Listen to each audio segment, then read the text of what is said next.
సనాతన ధర్మం అనేది ప్రతి హైందవుడి వారసత్వ సంపదని, అందరూ దానిని కాపాడుకోవాల్సిందేనని ఆదిపరాశక్తి పీఠాధిపతి నిత్య విద్యానంద భారతి స్వామి, వాగ్దేవి పీఠాధిపతి ఇంద్రగంటి గోపాలకృష్ణ శర్మ పిలుపునిచ్చారు. విశ్వ హైందవ పరిషత్ హనుమాన్ సేవా సమితి సంయుక్త ఆధ్వర్యంలో పిఠాపురంలో హనుమ జయంతిని ఘనంగా నిర్వహించారు. అందులో భాగంగా స్థానిక వీణా కన్వెన్షన్ హాల్లో సుమారు 500 మంది మహిళలు, చిన్నారులతో 108 సార్లు హనుమాన్ చాలీస పారాయణ యజ్ఞాన్ని నిర్వహించారు. ఈ కార్యక్రమానికి పీఠాధిపతులు నిత్య విద్యానంద భారతి స్వామి, ఇంద్రగంటి గోపాలకృష్ణ శర్మ హాజరయ్యారు. పారాయణ అనంతరం భక్తులను ఉద్దేశించి ప్రసంగించారు.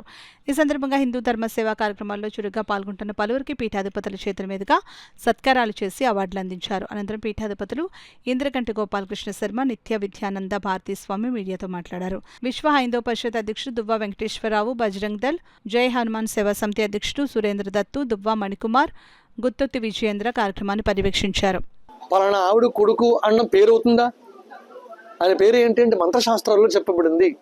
ఆయన పేరు సుందరహ. ఆంజనేయ స్వామి వారి పేరేంటి? సుందరహ. అందుకే ఆయన అంతా ఒక్కడే నడిపించిన కాండకి రామాయణంలో మొత్తానికి కాండకి ఒక పేరు పెట్టారు. ఏం కాండది? సుందరకాండ. ఆయన పేరేంటి ఇప్పుడు? సుందరుడు. అలాంటి సుందరకాండకి సంబంధించినటువంటి ఏకైక దైవం ఆంజనేయ స్వామి వారు. అలాంటి స్వామి జయంతి సామాన్యమైన విషయం కాదు, సామాన్యమైన యజ్ఞం కాదు. ఈవేళ చేసిన యజ్ఞం ఇంకా చేస్తూనే ఉన్నారు, చేయబోతూ ఉన్నారు, ఇంకా మిగిలి ఉంది. 108 సార్లు ఆంజనేయ స్వామి వారి హనుమాన్ చాలీసా పారాయణ చేయడం అంటే ఒక అద్భుతమైన విషయం. ఇది చాలీసా అంటేనే 40, చాలీసా అంటే 40 కదా. తులసీదాస్ గారు రచించినటువంటి ఆ 40 శ్లోకాల చౌపాయి దోహాలతో కలుపుకొని దీన్ని 108 సార్లు పఠించడం అంటే అత్యద్భుతమైన విషయం. ఇది గొప్ప యజ్ఞం. ఈ యజ్ఞంలో పాల్గొన్న వారందరికీ కూడా ఆంజనేయ స్వామి అనుగ్రహం కలుగుతుంది. అలాగే మధ్యాహ్నం నుంచి జరగబోయే శోభాయాత్రను కూడా దిగ్విజయంగా, వైభవంగా, సభక్తికంగా జరిపించమని అందరినీ కోరుతూ శుభం భూయాత్, సర్వే జనా సుఖినో భవంతు, స్వస్తి. పూర్వీకులు ఇచ్చినటువంటి సనాతన ధర్మం అనేటువంటి ఆస్తిని సద్వినియోగం చేసుకోకుండా ఉండటంలో ఖచ్చితంగా ఇవన్నీ జరుగుతూ ఉన్నాయి.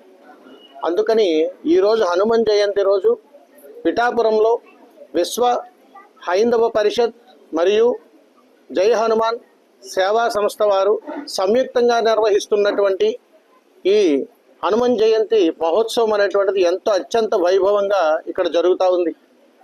ఈ పిఠాపురంలో ఈ యొక్క సదావకాశాన్ని పిఠాపురం గ్రామ ప్రజలకు అందరికీ కూడా దగ్గరుండి మరి యువతను మేల్కొల్పుతూ, ప్రజల్లో చైతన్యాన్ని తీసుకొస్తూ, ధార్మిక సంఘాలను ఐక్యం చేసుకుంటూ, ఎందరో మంది గ్రామ ప్రజలు మారుమూలలు ఉన్నటువంటి వాళ్ళని, మత మార్పిడులకు గురైనటువంటి వాళ్ళను కూడా మళ్ళా గర్వాపసి పేరుతో మన సనాతన ధర్మంలోకి తీసుకొస్తూ అనేక మంది పాటుపడుతున్నా కానీ విశ్వ హైందవ పరిషత్ వారు, అదేవిధంగా జై హనుమాన్ సేవా సంస్థ వారు విశేషమైనటువంటి కృషి చేస్తూ ఈరోజు పిఠాపురం పట్టణంలో ఈ యొక్క అద్భుతమైనటువంటి కార్యక్రమానికి శ్రీకారం చేశారు.